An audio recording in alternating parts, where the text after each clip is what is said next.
But this is basically a post-Hurricane Andrew result. And there were, right down the street, there were trailers set up post-Hurricane Andrew where the community came together and started to talk about how do you heal. From these charrettes, a cultural center was one of the main themes that people really felt they can get behind. Commissioner Moss, along with the Department of Cultural Affairs, really kind of kept this as an ongoing mission.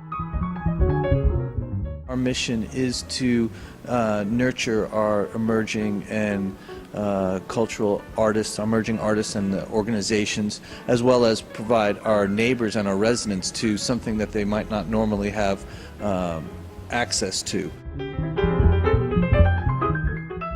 This building has accessibility in so many levels. I speak Spanish, but I also have my interpreters here for everyone else who doesn't understand.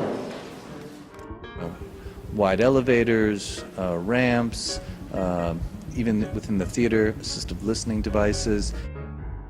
Talk a little bit about who is the community for the South Dade Cultural Center. What have you learned about them so far? Well, we learned that it's very diverse in many ways.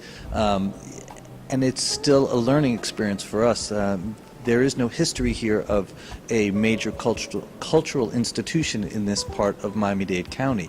So placing this 80,000 square foot cultural institution in the middle of South Dade is somewhat of an experiment. People came for multiple reasons. Curiosity. You know, I would say to people, well, you know, the theater's not open yet. There's not another show for now. I say, well, I just want to go in and take a look. Well, that's like an open house. Sure, go in and take a look. See what's here. 6, 7, 8, 9, 10. So impressed by the accessibility of the building, the fact that you can move from space to space, and that there was a comfort space. Like if you weren't inside a theater or if you weren't inside a studio, there was still room on the property for you. You know, you didn't feel like you were right up against a street where you had to, you know, step out of the theater and step into the street. You had a place to breathe and to live. There's a backyard lawn.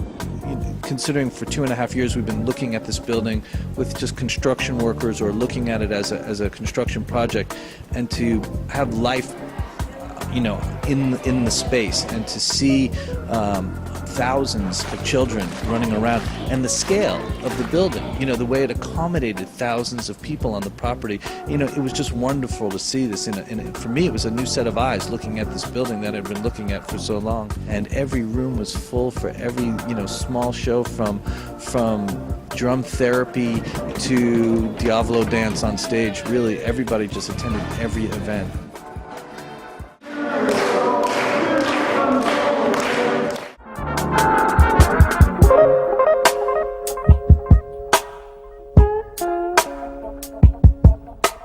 We're estimating that between 4,000 and 5,000 people showed up over the course of the day.